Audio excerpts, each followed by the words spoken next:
మోషే ప్రార్థనల గురించి లేదా మోషే ప్రార్థించిన సంఘటనలు సందర్భాలను మనం జ్ఞాపకం చేసుకుంటున్నాం.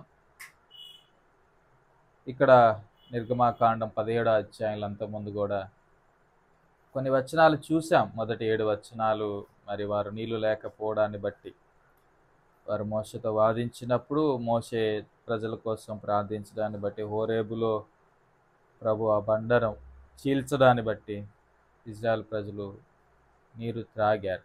అది మస్సా మెరీబా అని ఆ ప్రాంతానికి పేర్లు కూడా పెట్టినట్లు మనం చూసాం. దాని కింద ఉన్న పారాగ్రాఫ్ మరలా చూద్దాము. 8 నుంచి 16 వచనాలు. 8 నుంచి 16 నిర్గమాకాండం 17వ అధ్యాయంలో ఆ వచనాల్లో కొంత ఆలోచన చేద్దాం. సరే, ఒక మాట అయితే చదువుకుందాం. 15వ వచనం. తర్వాత మోషే ఒక బలిపీఠము కట్టి దానికి యెహోవా నిస్సి అని పేరు పెట్టి, యెహోవా నిస్సి అనగా ఆయనే మా ధ్వజము, the Lord is our banner అన్నట్లు. ఆయన మన ధ్వజము, ఇక్కడ ఆయన నా జెండా అని మోషే అంటున్నాడు. సందర్భం ఏంటో మనకు తెలుసు. ఇజ్రాయేల్ ప్రజలు ఐగుప్తులోంచి బయటకు వచ్చిన తర్వాత వారు మొట్టమొదటిగా యుద్ధం చేసింది ఎవరితో అంటే అమాలేకులతోటే. అప్పటి వరకు వారికి యుద్ధాలంటూ ఏమి తెలియదు. 400 పైచిలకు సంవత్సరాలు ఐగుప్తులో ఉన్నారు, బానిసలుగానే బ్రతుకుతూ వచ్చారు. యుద్ధం గురించినటువంటి అవగాహన కానీ ఆ నేర్పరితనము కానీ వారికి ఎవరికి లేదు కనుక దేవుడే వారి పక్షాన యుద్ధం చేసి ఎర్ర సముద్రంలో ఫరో సైన్యాన్ని ముంచివేసి ఇజ్రాయెల్ ప్రజలను బయటికి తీసుకురావడం మనం చూస్తాం. ఇక్కడ ప్రభు వారి ద్వారా యుద్ధం జరిగించాలని కోరుకుంటున్నాడు. ఈ విషయాన్ని కూడా జ్ఞాపకం చేసుకోవాలి. ప్రతిసారి ప్రభువే యుద్ధం చేయడు. మన ఆత్మీయ యాత్రలో మనల్ని యుద్ధరంగంలోకి తీసుకెళ్తాడు. మన చేత యుద్ధం చేపిస్తాడు కూడా. చాలా ముందున్న విషయాలుగా మనం చూస్తే వారు తిండి కోసము, నీటి కోసం వారు పోరాడారు ఇజ్రాయెల్ ప్రజలు. కానీ ఇక్కడ వారి జీవనం కోసమైన పోరాటం. వారు వాగ్దాన దేశంలో ప్రవేశించాలి అంటే వారు ఇవన్నీ దాటుకుంటూ వెళ్ళాల్సిందే. క్రైస్తవ జీవితం అంతా కూడా పోరాటాలతో కూడుకుందే. మనం యాత్రికులము, మనం సైనికులము కూడా. భూమి మీద మన యాత్రికులముగా ఉంటూనే మనం సైనికులుగా కూడా వ్యవహరించాలి. ప్రతి విషయానికి సన్నద్ధులై ఉండాలి, తెలివిగా వ్యవహరించాలి. 2 తిమోతిలో పౌలు ఈ మాట అంటాడు తిమోతికి రాస్తూ. 2వ అధ్యాయము 3-4 వచనాలు తర్వాత ఇక్కడికి వద్దాం. పౌలు తిమోతికి రాస్తూ ఈ మాట అంటాడు. 2వ అధ్యాయం 2 తిమోతిలో 3-4 వచనాలు. ప్రతి ఒక్కరూ ఈ అనుభవం కలిగి ఉండాలి. మనం అందరం కూడా క్రీస్తు యేసు యొక్క సైనికుడు మాత్రమే కాదు కానీ మంచి సైనికుల్లాగా ఉండాలి. నాతో కూడా శ్రమ అనుభవించు తిమోతి. సైనికుడు ఎవడు కూడా యుద్ధమునకు పోవునప్పుడు తను దండులో చేర్చుకునే వాడిని సంతోషపెట్టవలనని అదే గురి కలిగి ఉండాలి. ఆ గురి లేనివాడు జీవన సంబంధమైన వ్యాపారాలలో ఏమవుతాడు?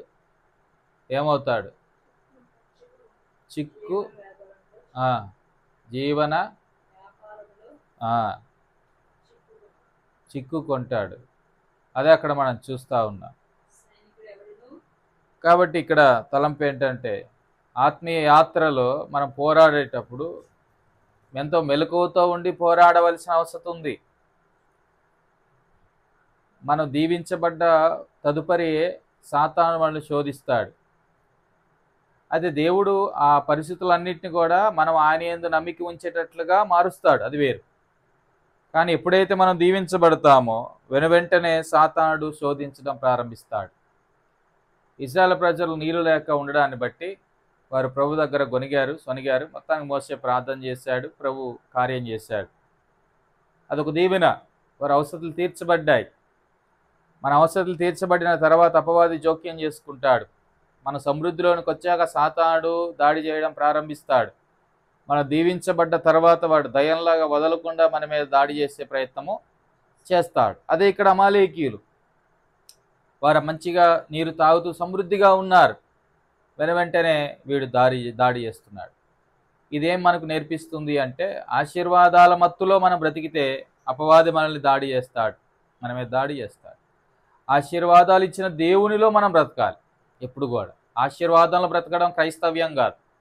ఆశీర్వాదాలు ఇచ్చిన దేవునిలో బ్రతకడం, దేవుడిచ్చిన ఈవుల్లో దీవెనలో బ్రతకడం కాదు, అవి ఇచ్చినటువంటి దేవునిలో బ్రతకడం మనం నేర్చుకోవాలి. అప్పుడు మనం మెలకువగా ఉంటాం. ఇది నా సమృద్ధిలోకి వచ్చాక చాలామంది క్రైస్తవులు ఎందుకు పడిపోతున్నారు, ఎందుకు పతనమవుతున్నారు? కారణం ఏంటంటే, వారు ఆశీర్వాదాలలో దీవెనలో బ్రతికేవారుగా ఉన్నారు, దేవుడిచ్చిన సమృద్ధిలో బ్రతుకుతున్నారు, కానీ ఇచ్చినటువంటి ఆయనలో బ్రతకడం నేర్వలేదు. దాని బెటర్ ఎగ్జాంపుల్ మనకు సౌలు. అర్హత లేని సౌలును దేవుడు సింహాసనం మీద కూర్చోబెడితే, ఆ సింహాసనం మీద కూర్చోబెట్టినటువంటి దేవునిలో ఆనందిస్తూ, దేవుని మీద ఆధారపడాల్సిన వాడు దేవుడిచ్చిన సింహాసనం మీద ఆనందిస్తూ, దేవుడిచ్చిన ఈవుల్లో ఆనందిస్తూ వాటిలో బ్రతికేశాడు గనుకే తర్వాత సాతానుడు ఎవరిని, సౌలును శోధించినప్పుడు, అమాలేకీయుల విషయం అనొచ్చు, అలాగా చాలా విషయాలలో సౌలు పడిపోయాడు, పతనమయ్యాడు. తలంపు ఏంటంటే, అక్కడ సౌలును శోధించింది అమాలేకీయులే దీవించబడ్డ తర్వాత అన్నట్టు అనుకుందాం.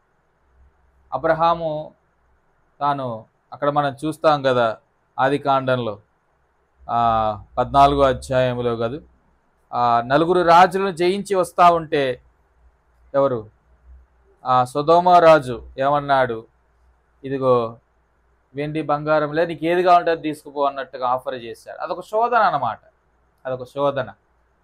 మనం జయాలు పొందుకున్న తర్వాత, మనము దీవించబడ్డ తర్వాత, ఆశీర్వదించబడ్డ తర్వాత సాతానుడు వెంటనే జోక్యం చేసుకోవడం ప్రారంభిస్తాడు. కానీ అబ్రహాము దాన్ని జయించిన వాడిగా ఉన్నాడు. యెరికో పట్టణం కూల్చేసిన తర్వాత యెహోషువ శోధింపబడ్డాడు అని చెప్పాలి. అక్కడ ఆకాను శోధించబడ్డాడు. దీవెనలు వచ్చిన వెంటనే శోధన వచ్చింది సుమి, గుర్తుపెట్టుకో. ఆత్మీయంగా ఎదుగుతున్నావు అంటే వెనువెంటనే సాతానుడు మనల్ని పడద్రోయడానికి శోధిస్తాడు. సో అక్కడ యెరికో పట్టణం జయించిన తర్వాత యెహోషువ కావచ్చు, ముందు అబ్రహాం గురించి చూసాము. ఏలియా కర్మేలు పర్వతం మీద అగ్నినే దింపగలిగినటువంటి ప్రార్థనా వీరుడిగా మనకు కనబడ్డాడు. తర్వాత యెజెబెలు చంపేస్తాననేసరికి భయపడి పారిపోయినట్లుగా మనం లేఖనాల్లో చూస్తున్నాం. ఇవన్నీ ఏంటి అంటే, మనం దీవించబడి ఆశీర్వదించబడ్డ వెంటనే సాతానుడు మనల్ని శోధించడానికి వాడు ఎంతో ప్రయత్నం చేస్తాడు. యేసు ప్రభువారిని ఆయన విడిచిపెట్టాడా? ఆయన బాప్తీసం పొందుకొని, ఈయన నా ప్రియకుమారుడు, ఈయన యందు నేను ఆనందించుతున్నానని పరలోకంలో నుండి ఒక స్వరం రాగానే, ఇదిగో వాడు ఆయనను శోధించినాడు. సరే, పరిశుద్ధాత్మ ద్వారా ఆయన శోధింపబడుటకే అరణ్యంలోకి తీసుకొని వెళ్ళబడ్డాడు, అది వాస్తవమే. అయితే ఇది కూడా మనం గ్రహించాలా, ఆత్మీయంగా మనము దీవించబడేటప్పుడు కూడా, భౌతికంగా దీవించబడ్డా, ఆత్మీయంగా దీవించబడ్డా, భౌతికంగా ఆశీర్వదించబడ్డా, ఆత్మీయంగా ఆశీర్వదించబడ్డా, సాతానుడు వెంటనే మన మీద ఏం చేస్తాడనేటువంటిది గ్రహించాలంటే దాడి. అదే ఇక్కడ అమాలేకీల రూపంలో ఇజ్రాయేల్ ప్రజల మీదకి వచ్చినటువంటి దాడి. చాలామంది బైబిల్ స్కాలర్స్ ఈ అమాలేకీయులు శరీరంతో పోలుస్తారు. ఎవరి అమాలేకీయులు? ఏశావు యొక్క మనవడు. ఏశావు మనవడు. మనము ఆది కాండంలో చూస్తాం అతని గురించి. ఆది కాండము 36:12 అక్కడ ఏశావు వంశావళి గురించి మాట్లాడుతున్నప్పుడు, ఏశావు కుమారుడు ఒకడు ఉంటాడు అక్కడ, అతని కుమారుడే ఎలీఫజు. ఈ ఎలీఫజుకు కుమారుడు అమాలేకి. ఎలీఫజు తండ్రి ఏశావు. సో ఏశావు ఎవరు మనవడుగా మనకు ఇక్కడ అమాలేకీయులు కనబడుతున్నారు. వీరు శరీరానుసారులను చూపిస్తాము. వీళ్ళ లక్షణము, వీళ్ళ బిహేవియర్ చూస్తే అలాగే ఉంటుంది. అందుకే హెబ్రీయులకు రాసిన పత్రికలో ఆ మాట ఉంటుంది, అతడు ఆ తిండి కోసం తన జ్యేష్ఠత్వపు హక్కును అమ్ముకున్నాడు కదా, 12వ అధ్యాయంలో ఆ మాట చూస్తాం. అక్కడ ఆయన లక్షణాలన్నీ కనబడతాయి, అమాలేకీయుడి లక్షణాలన్నీ అక్కడే కనబడతాయి. సో మనం వాక్యంలోకి వెళ్ళక ముందు వాళ్ళ లక్షణాలు ఏంటో కూడా మనం తెలుసుకోవాలిగా. 12:16లో ఒక పూట కూటి కొరకు తన జ్యేష్ఠత్వపు హక్కును అమ్మివేసిన ఏశావు వంటి భ్రష్టుడైనను వ్యభిచారి అయినను ఉండునేమో అనియు జాగ్రత్తగా చూచుకొనుడి. ఈ ఏశావు గురించి మాట్లాడుతూ పరిశుద్ధాత్ముడు రాయించిన మాటలు ఇవన్నీ కూడా. అతడు ఎవరు అంటే అతడిని ఒక భ్రష్టుడు అంటే దైవత్వము లేనివాడు, దైవభీతి లేనివాడు. దాన్ని ఇంకొక మాటలో ఇలాగ చెప్తారు, ఏమనంటారంటే ఎవడి చేతనైనా వాడబడ్డానికి దేని చేతనైనా వాడబడ్డానికి తన్ను తాను అప్పగించుకున్నవాడు అని అర్థం భ్రష్టుడు అంటే. అందుకే అక్కడ పక్కనే ఆ మాట కూడా రాశాడు, వ్యభిచారి అయినను అనే పదం. చూడండి ఎంత ఘోరం. కనుక అలాంటి లక్షణాలు కలిగిన వాడు ఈ ఏశావులు ఎవరు అంటే, ఒకటి దైవ భయం లేని వారు, రెండోది వారు దేనికైనా అమ్మివేసుకోవడానికి ఇష్టపడేటువంటి వారు, వారు కావాల్సింది దాన్ని మాత్రమే కోరుకునేవారు, వారి శరీరానుసారమైనటువంటి జీవితాలు మాత్రమే ఇష్టపడేవారు. అందుకే పూట కూటి కొరకు తన జ్యేష్ఠత్వాన్నే అమ్ముకున్నాడు. ఎన్ని రోజులైంది తినకో, చాలా రోజులు మనిషి బ్రతకొచ్చు తినకపోయినా, కానీ అంత సులువుగా తన జ్యేష్ఠత్వపు హక్కును అమ్మేసుకున్నాడు అంటే జ్యేష్ఠత్వపు హక్కు యొక్క విలువ ఎరగనివాడు అని అర్థం. దాన్ని విలువను ఎరగనివాడు.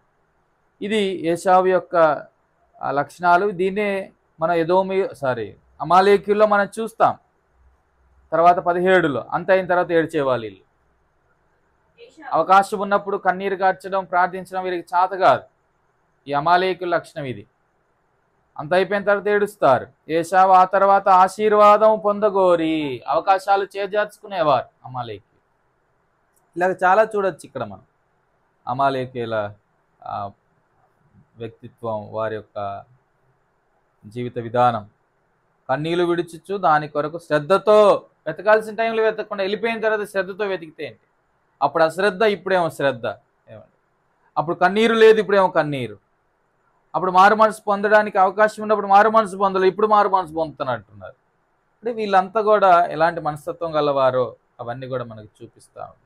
సో ఈ అమాలేకీయులు ఇశ్రాయేలు ప్రజల మీదకి దాడి చేస్తున్నారు అకస్మాత్తుగా అని చెప్పచ్చు. వీరు దాడి చేస్తున్న విధానం అంతకుముందు కూడా మీకు చెప్పాను. వీళ్ళ గురించి ద్వితీయోపదేశ కాండంలోనే క్లియర్గా మోషే రాయిస్తూ వచ్చినాడు కదా. 25వ అధ్యాయం వీళ్ళు ఎలాగ దాడి చేస్తారు 17-18 వచనాలు. ద్వితీయోపదేశ కాండం 25:17-18. వీళ్ళు ఐగుప్తులో నుంచి వచ్చేటప్పుడు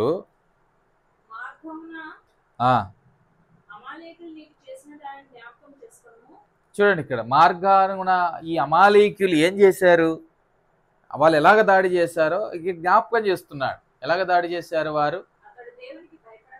ఒకటి, ఇందాక మనం మాట్లాడుకున్నట్లుగానే ఈ అమాలేకీయులకి ఏం లేదు, దేవుని భయము లేదు. అందుకే భ్రష్టుడు అనే మాట అక్కడ మనకు కనబడింది కదా.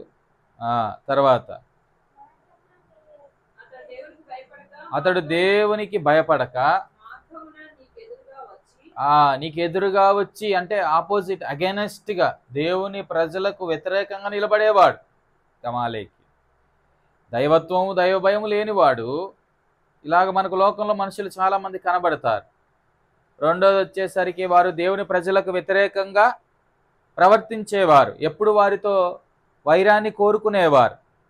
వారు తల్లి గర్భంలోంచి వచ్చేటప్పుడే అదే మనకు కనబడింది, తర్వాత కూడా అదే మనకు కనబడింది. ఈ శరీరానికి మనకి ఎప్పుడు కూడా ఏముంటుంది? వైరమే ఉంటుంది. లోకానికి మనకు ఎప్పుడు వైరమే ఉంటుంది. సాతానుడికి మనకి ఎప్పుడు వైరమే ఉంటుంది. సో వీడెప్పుడు కూడా అగెనెస్ట్గానే ఉంటాడు దేవుని ప్రజలకు. వాళ్ళు ఎలా దాడి చేస్తారో చూడండి. ప్రయాసపడి అలసిపోయినప్పుడు, ఎప్పుడైతే వారు అలసిపోతారో, లేదంటే ఎప్పుడైతే వారు ఆశీర్వాదపు మత్తులో ఉంటారో అప్పుడు వాడు దాడి చేస్తాడు. వీడు బలంగా ఉన్నప్పుడు దాడి చేయడు. సాతాను పని కూడా అదే అండి. మనం ఆత్మీయంగా రోజు ప్రార్థన చేస్తే వాడి వల్ల కూడా కాదు. మనం చక్కగా దేవుని వాక్యాన్ని చదువుతూ ఆత్మీయంగా ఎదిగేటప్పుడు వాడు దాడి చేయలేడు. వాడి వల్ల కాదు. మనం ఎప్పుడు నిద్రిస్తున్నామో, మనం ఎప్పుడు బలహీనంగా ఉంటున్నామో, మనం ఎప్పుడైతే ప్రార్థనలు చేయకుండా విరమించుకొని ఉంటున్నామో, సరైన ఆత్మీయ జీవితం లేకుండా రాజీ పడుతూ ఎప్పుడైతే బ్రతుకుతున్నామో, అప్పుడు అదును చూసుకొని వాడు ఏం చేస్తాడు? మన మీద దాడి చేస్తాడు. ఎందుకంటే వాడికి తెలుసు మన దగ్గర ఏం లేదు, బలము లేదని. ఇక్కడ అదే చేస్తున్నాడు.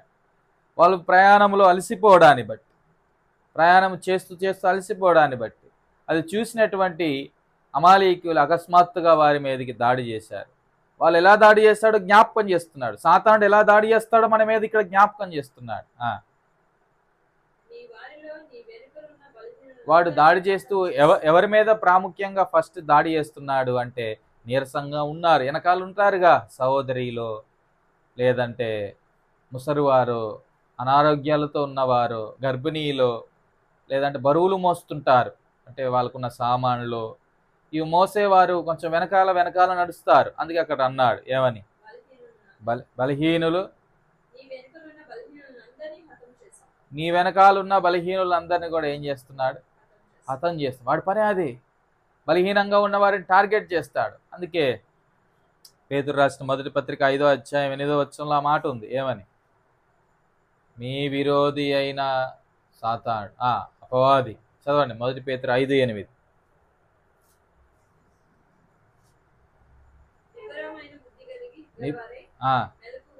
అది లేకపోతే జరిగే ప్రమాదం ఏంటి? మీ విరోధి అమాలేకీయుడు, అపవాది, వాడు గర్జించే సింహంలాగా ఎవరిని మింగుదా అని బలహీనులైన వారిని మింగేస్తాడు వాడు. ఇంకేమంటున్నాడు 9లో?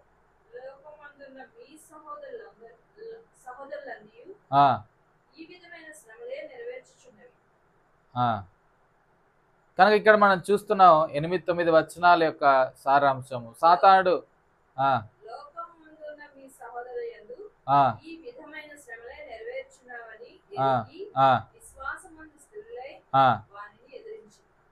సో ఆల్రెడీ కొంతమంది మింగేశాడు, మింగుతున్నాడు. కాబట్టి మనం ఎలా ఉండాలా? మెలకువగా ఉండాలి, స్థిరంగా ఉండాలి, నిబ్బరమైన బుద్ధి గలవారమే ఉండాలి. Sober mind. అంతకుముందు కూడా దీని గురించి మాట్లాడుకున్నాం. మత్తెక్కిపోయే మనసుతో ఉండొద్దు. నిబ్బరమైన బుద్ధితో మెలకువగా ఉన్నప్పుడు వాడిని మనం జయించవచ్చు. ఏదో మత్తులో ఉన్నామంటే వాడు వచ్చి దాడి చేస్తాడు, మింగేస్తాడు. ఇజ్రాయెల్ ప్రజలు వారు బలహీనంగా ఉన్నప్పుడు సాతానుడు వచ్చి, అమాలేకీయులు వచ్చి ఎలాగైతే వాళ్ళు మింగేశాడో, లేదంటే వాళ్ళని చంపేస్తా వచ్చినాడో, సాతానుడు కూడా మన మీద అలాగే దాడి చేస్తాడు. అదే ఇక్కడ మనం జ్ఞాపకం చేసుకోవాల్సిన విషయం. సరే రండి, ఇప్పుడు నిర్గమాకాండం 17వ అధ్యాయంలో ఆ వచనాలు కొంత ఆలోచన చేద్దాం. ఏ రీతిగా అయితే దేవుడు ఇశ్రాయేలు ప్రజలను ఐగుప్తులో నుంచి బయటికి తీసుకొచ్చాడు, మరి గలతీ 1వ అధ్యాయం 3-4 వచనాల ప్రకారం ఈ దుష్ట యుగము నుండి దేవుడు మనల్ని బయటికి తీసుకొచ్చాడు. అక్కడ వారిని బయటికి తీసుకొచ్చాక యుద్ధం చేయండి అని అప్పచెప్పినట్లుగా మనల్ని కూడా రక్షణలోకి నడిపించిన తర్వాత, పాపంలో నుంచి విడిపించిన తర్వాత ఇప్పుడు మనల్ని ఏం చేయమంటున్నాడు? యుద్ధం చేయి అని చెప్తున్నాడు. వస్తున్నాడు అమాలేకీయులు, వాళ్ళు దాడి చేస్తారు. ఇందాక మాట్లాడుకున్నట్లు ఈ అమాలేకీయులు శరీరంతో పోలుస్తారు. గలతీ 5:17లో ఈ మాట మనం చూడొచ్చు. గలతీయులు రాసిన పత్రిక 5వ అధ్యాయము. శరీరము ఆత్మకి, ఆత్మ శరీరమునకును విరోధంగా కోరుకుంటాయి. ఇవి ఒకదానికొకటి అగెన్స్ట్ గా ఉన్నాయి, వ్యతిరేకంగా ఉన్నాయి. గనక మీరేమి చేయాలని నిశ్చయం చేసుకుంటారో మీరు వాటిని చేయలేకపోతున్నారు. మీరు ఆత్మచేత నడిపింపబడితే కారు. అక్కడ చాలా జాబితాలు చెప్తాడు. అక్కడ తరంపు ఏంటంటే, అమాలేకీయులు జయించాలి అంటే ఆత్మ సహాయము కావాలి మనకు. శరీరాన్ని జయించాలంటే అక్కడ వారికి దేవుని సహాయం దొరికింది. అమాలేకీయులను జయించాలి అంటే అంత సామాన్యమైన పని కాదు. వీళ్ళకి ఎవరికి యుద్ధమో రాదు, వీరికి ఎవరికి యుద్ధము రాదు. ఇక్కడ మోషే దేవుని మీద ఆధారపడ్డాడు. మనం కూడా దేవుని మీద ఆధారపడితే తప్ప మనము శరీరాన్ని, అదే రీతిగా లోకమును, సాతానుని మనం ఏం చేయలేం? జయించలేము. ప్రభు శక్తి మీద ఆధారపడాలి. ఏశావు లాంటి మరి పరిస్థితులు, లేదంటే అమాలేకీయులు లాంటి పరిస్థితులు మనం ఎదుర్కోక తప్పదు, అవి ఉంటాయి. ఇదే ఏశావు యాకోబును కూడా చంపాలని చూచాడు. అక్కడ ఏశావు మనసు మార్చింది దేవుడే, యాకోబు ఇచ్చిన గిఫ్ట్ల ద్వారా, యాకోబు ఇచ్చిన బహుమానాల ద్వారా కాదు ఏశావు మనసు మారింది. దేవుని ఉద్దేశం ఒకటి ఉంది, ఆ ఉద్దేశం, ఆ ప్రణాళిక నెరవేరాలి గనుకే అక్కడ తన సహోదరునే చంపాలని బయలుదేరాడు ఏశావు. అలాంటి సహోదరుడికి జాలి కూడా పుట్టించాడు. అక్కడ కూడా విజయము యాకోబుదే, ఏ రకంగానైనప్పటికీ కూడా. తలంపు ఏంటంటే మన వంతులో మనం పనిచేస్తూ ప్రయాసపడుతూనే ఇక్కడ మోషే, హూరు, అహరోన్లు, తర్వాత యెహోషువ, ఇజ్రాయెల్ ప్రజలు లేదా సైన్యం, వీరంతా కలిసికట్టుగా ఎలాగైతే అమాలేకులను జయించినారు, సంఘముగా నీవు నేను కుటుంబాలుగా మనము దాడులను అన్నిటి కూడా జయించాలి అంటే ఈ పారాగ్రాఫ్లో ఉన్నటువంటి విషయాలన్నీ మన మనసులకు తెచ్చుకోవాల్సిన అవసరం ఉంది. చాలా విషయాలు ఉన్నాయి ఇక్కడ. ఇది ఒకటి సేవకుల కోణంలో దీన్ని ఆలోచన చేయొచ్చు, రెండవది విశ్వాసి కోణంలో ఆలోచన చేయొచ్చు, ప్రార్థనా కోణంలో ఆలోచన చేయొచ్చు, ఆత్మీయ పోరాట కోణంలో దీని ఆలోచన చేయొచ్చు, పలు రకాలుగా ఆరాధన కోణంలో దీని ఆలోచన చేయొచ్చు, చాలా రకాలుగా దీని ఆలోచన చేయొచ్చు. కానీ నేటికైతే మోషే చేసినటువంటి ఆ ప్రార్థన గురించి కదా మనం ఆలోచన చేస్తున్నాం. ఆ కోణంలో కొంత అర్థం చేసుకునేటువంటి ప్రయత్నం చేద్దాం. ఇదే మోషే మరి 2వ అధ్యాయంకి వెళ్తే, ఇప్పుడంటే ప్రార్థన మీద అదే రీతిగా ప్రభు మీద ఆధారపడుతున్నాడు. కానీ ఒకప్పుడు ఇదే మోషే ఏమనుకున్నాడు, యుద్ధానికి వెళ్ళేటప్పుడు లేదంటే ఎవరైనా జయించాలి అనుకున్నప్పుడు నా సామర్థ్యం నాకు సరిపోయిద్ది అన్నట్లుగా ఆలోచన చేశాడు. 2:11 ఆ మాటలు కనబడతాయి నిర్గమాకాండంలో. ఏమంటున్నాడు అక్కడ, పెద్దవాడైపోయాడు, పెద్దవాడయ్యేసరికి బలం వచ్చిద్దిగా, యవన బలం వచ్చిద్ది, మంచి షార్ప్ మైండ్ ఉంటుంది, మంచిగా ఆలోచించగలగడు, అప్పటికే మంచి ప్రజ్ఞ వివేకము కలిగిన వాడు, అన్నిట్లో నేర్పరితనం కలిగినటువంటి వాడు మోషే. సో అన్ని రకాల సామర్థ్యాలు ఉన్నాయి, ఎబిలిటీస్ ఉన్నాయి, కెపాసిటీ ఉంది. సో ఈ సామర్థ్యాల్ని ఆధారం చేసుకున్నాడు. ఆధారం చేసి ఏమనుకున్నాడు అక్కడ, తన జనుల యొద్దకు పోయి వారి భారాలు చూశాడు. మంచిదే, ప్రజల భారాలు చూసినప్పుడు నువ్వు కదిలించబడుతున్నావు, ప్రజల భారాలు చూస్తున్నప్పుడు నీకు కొన్ని ఆలోచనలు కలుగుతున్నాయి. వాళ్ళని రక్షించాలని, విడిపించాలని, వారికి మేలు చేయాలని, వారిని సత్యంలోనికి, సర్వసత్యంలోనికి నడిపించాలని, ఇలాగ మనకు కూడా నశించిపోతున్న మన సహోదరులను చూస్తున్నప్పుడు ఆలోచన కలిగిద్ది. కానీ ఇక్కడ ఉద్రేకంతో మనము మోషేలాగా బిహేవ్ చేస్తే నవ్వులు పాలవుతాం. ఇక్కడ మోషే అప్పుడు తన శక్తితో, తన మంచి విషయమే తన సహోదరులను విడిపించుకొనుట, కానీ అక్కడ ప్రార్థనా శక్తి మీద కాకుండా తన స్వశక్తి మీద ఆధారపడాలనుకున్నాడు. అందుకే చూడండి అక్కడ ఏం జరిగిందో. అప్పుడు అతడు తన జనుల్లో ఒక హెబ్రీయుని చూచినాడు. అవన్నీ ఆ సందర్భం మనకు తెలుసు. అంటే తను ఏమనుకున్నాడు, రోజుకు ఒక పక్కకు లాగి చంపేసి తన ప్రజలను విడిపించుకోవాలనుకో, సామర్థ్యం మీద ఆధారపడ్డాడు మోషే. ఇప్పుడు అమాలేకుల దగ్గరికి వచ్చేసరికి సామర్థ్యం మీద ఆధారపడట్లేదు. ఇంకో రకంగా చెప్పాలంటే అసలు తన యుద్ధానికే పోలే, యుద్ధం చేయడానికి వెళ్ళిన మోషేను యెహోషువను పంపిస్తున్నాడు. యెహోషువ నువ్వు వెళ్ళు యుద్ధం చేయి అన్నట్లుగా కదా. ఆ కింద మనం చూస్తూ ఉన్నాం. ఒకసారి చదవండి ఆ మాట, 9వ వచనం నుంచి 17:9. మోషే యెహోషువతో ఏమంటున్నాడు, మన కొరకు మనుషులను ఏర్పరిచి వారిని తీసుకొని బయలు వెళ్ళి అమాలేకులతో నేను దిగొస్తున్నా అంటున్నాడా? మీరు అనొచ్చు, 80 సంవత్సరాలు కదన్నా, ముసలోడు అయిపోయాడేమో. లేదు లేదు, అతనికి 120 సంవత్సరాల వయసులో ఉన్నప్పుడు అతనికి కంటి చూపు కూడా తగ్గలేదు, అతనిలో సత్తువు కూడా తగ్గలేదు. అది మనం ఎరుగుదుము. అది ఎక్కడ కనబడి చూడండి, ద్వితీయోపదేశకాండం 34:7లో ఆ మాట ఉంటుంది. ఈ మాట మనం గుర్తుపెట్టుకోవాలి. అక్కడేమో ఆయనకు సత్తువు తగ్గిపోయి మోషే యెహోషువను పంపలేదండి. తన జీవితంలో చాలా మార్పు నొందినవాడు గనక సామర్థ్యం మీద కాదు కానీ ప్రభు మీద ఆధారపడేవాడుగా ఉన్నాడు. 34 మోషే చనిపోయినప్పుడు అప్పటికి అతని వయసు 120 సంవత్సరాలు. చూడండి, అతనికి అప్పటికి సైటే లేదు, దృష్టి మాంద్యం లేదు, ఎక్కడ కూడా చక్కగా చూడగలుగుతున్నాడు.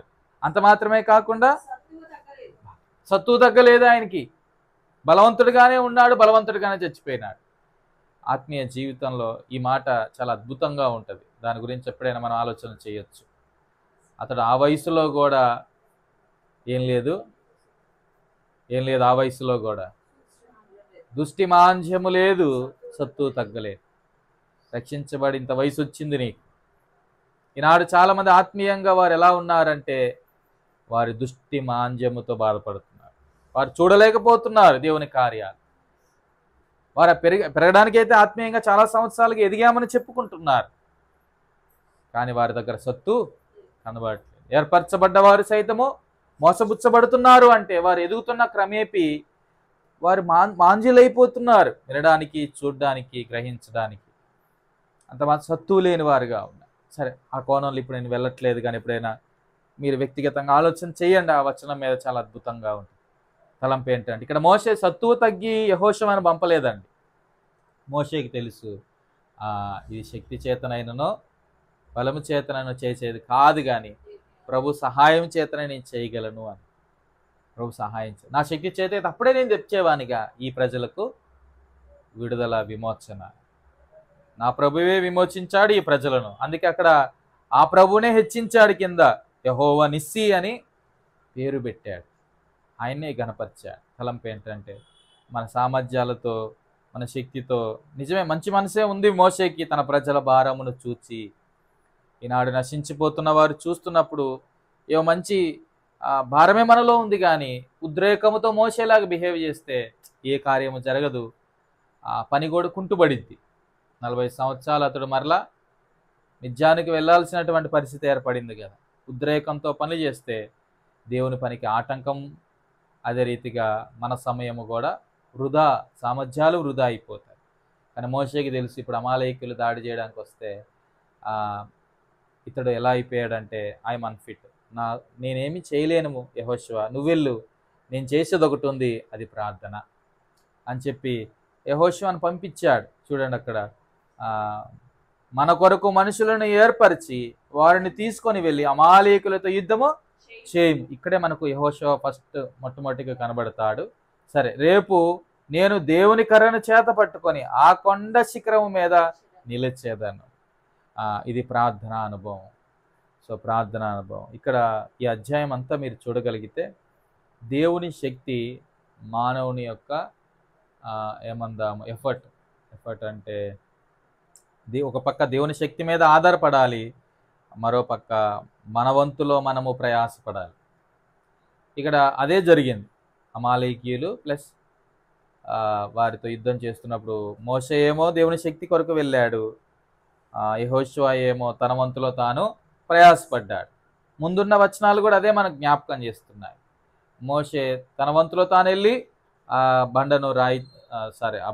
బండను కర్రతో కొట్టాడు. దేవుడు తన వంతులో తాను శక్తివంతుడై ఆ బండ మీద దిగి వచ్చి ఆ బండను చీల్చాడు. ఇది మనం చూస్తాం. దేవుని యొక్క శక్తి మన ప్రయాసము, అప్పుడే విజయం. దేవుని యొక్క శక్తితో మాత్రమే కాదు, అది కొన్నిసార్లు రక్షింపబడక ముందు అనుభవాలు వేరు, రక్షించబడ్డ తర్వాత మోస్ట్ ఆఫ్ ద టైం ఎక్కువ పర్యాయములు అది మనం కలిసి చేసే పని దేవునితో. అలా అని చెప్పి నా సామర్థ్యంతో నేను ఏవైనా చేసుకోగలను అంటే అది కుదరదు. ఈ అధ్యాయం మనకు చాలా విషయాలు నేర్పిస్తుంది. పైన 7 వచనాలు అవి భౌతిక సంబంధమైన అవసరాల కొరకు కూడా దేవుని శక్తిని ఆశ్రయించాలా, నువ్వు ప్రయాసపడాలి.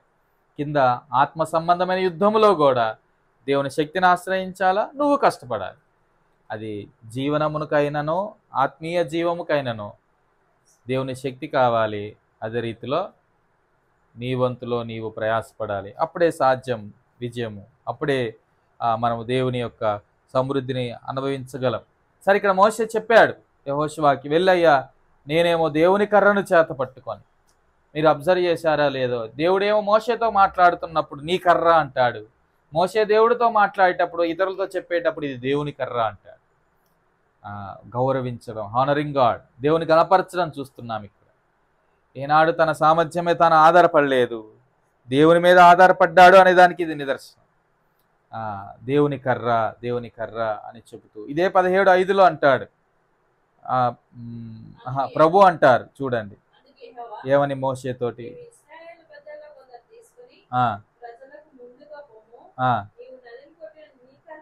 చూడండి ఇక్కడ నీ కర్ర అని అంటాడు, అక్కడేమో మోషే దేవుని కర్ర.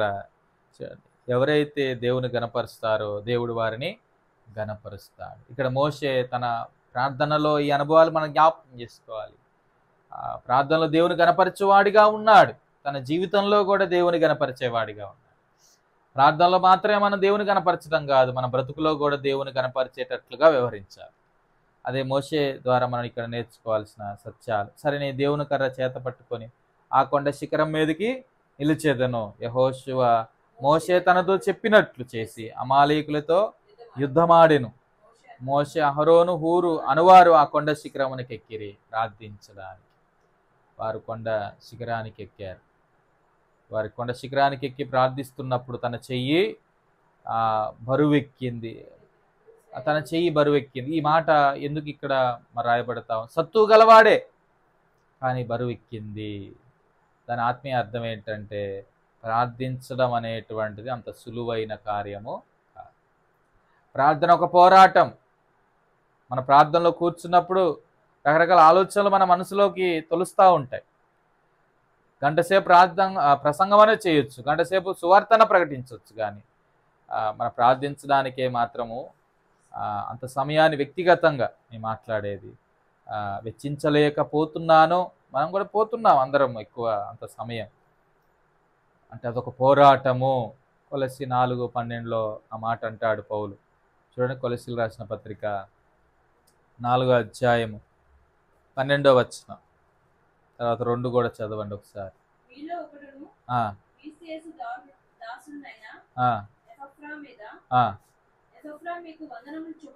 ఎపఫ్రా గురించి మాట్లాడుతూ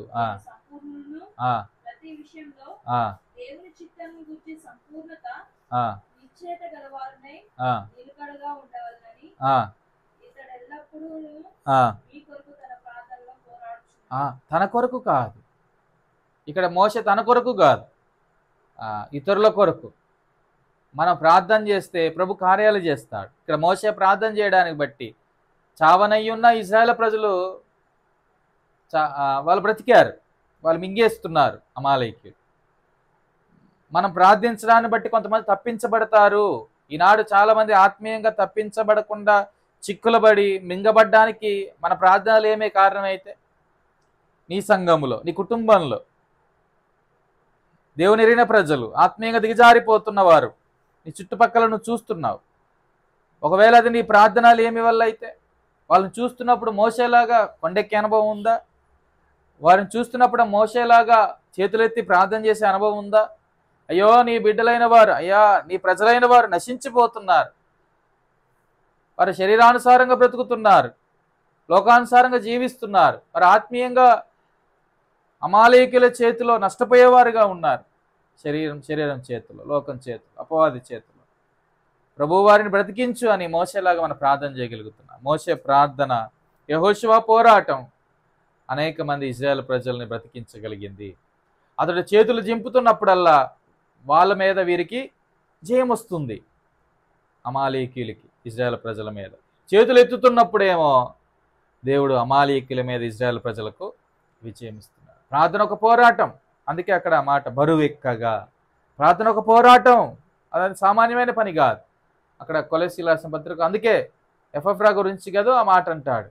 ఆయన ఎంత భారముతో ఆ విశ్వాసుల కొరకు, అక్కడ ఉన్న పరిశుద్ధుల కొరకు అతడు ప్రార్థన చేస్తున్నాడు. చూడండి ఆ మాటలు మరొకసారి మనం అలాగా అది మన మనసులో పెట్టుకోవాలి.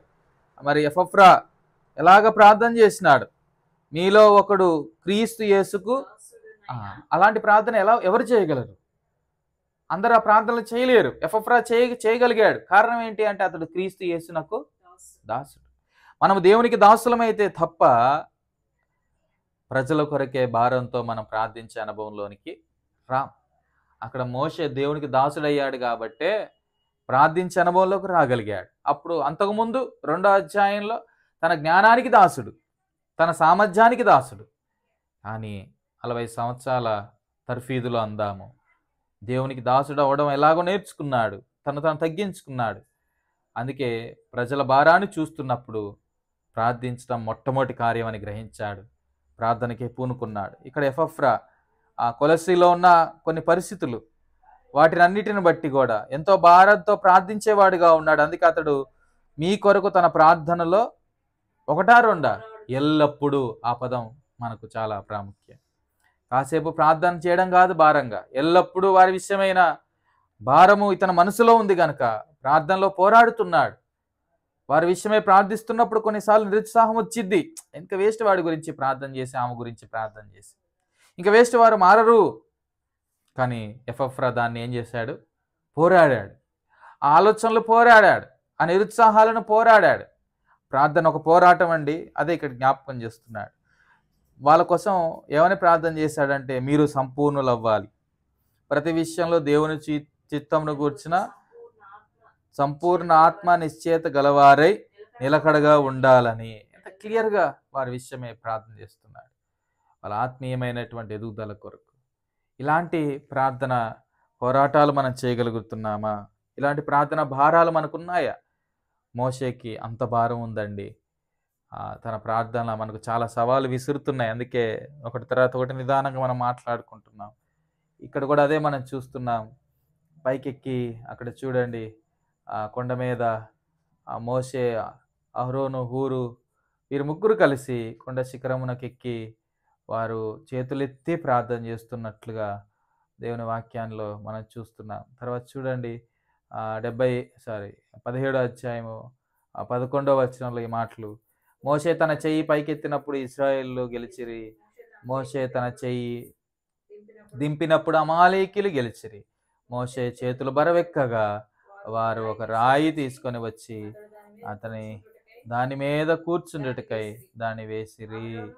అహరోను, హూరులను ఒకడు ఈ పక్కనో ఒకడు ఆ ప్రక్కనో అతని చేతులను ఆదుకొనగా అతని చేతులు సూర్యుడు అస్తమించు వరకు నిలకడగా ఉండేను. ఇది ఇద్దరు ముగ్గురు ఏకీభవించిన అనుభవంలాగా కూడా మనకు కనబడిద్ది కదా. ఇద్దరు ముగ్గురు ఏకీభవించిన అనుభవంలాగా కూడా మనకు కనబడతా ఉంది. కనుక దేవుని యొక్క సన్నిధానంలో దేవుని మీద ఆధారపడుతున్నటువంటి వారమైన మనము దేవుని మీద ఆనుకునేటప్పుడు దేవుని ఆత్మచేత నడిపించబడ్డ వారమై ఉండి దేవుని సంకల్పంలో ఎదిగే వారముగా ఉండాలి. ఇక్కడ అదే మనం చూస్తూ ఉన్నాము. అవి బరువెక్కగా వారిద్దరు కూడా సహాయకులుగా మరి ఉన్నట్లు మనం చూస్తూ ఉన్నాం. ఎంత గొప్ప సహాయము, ప్రోత్సాహము మరి వారిద్దరు కూడా ఇచ్చారో కదూ. ఈనాడు ఆ వివేచన అవసరం, ఆ జ్ఞానం అవసరం. ప్రార్థనలో ఒకరికొకరు సహకరించుకునుట ఎప్పుడైతే మనం నేర్చుకుంటామో అప్పుడు మాత్రమే మనము ఆత్మీయంగా పోరాడగలం.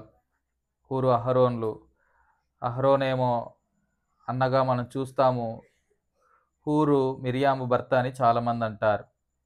వారు నిజంగా భారంతో ప్రార్థించడాన్ని బట్టి ప్రభు విజయం ఇచ్చాడు.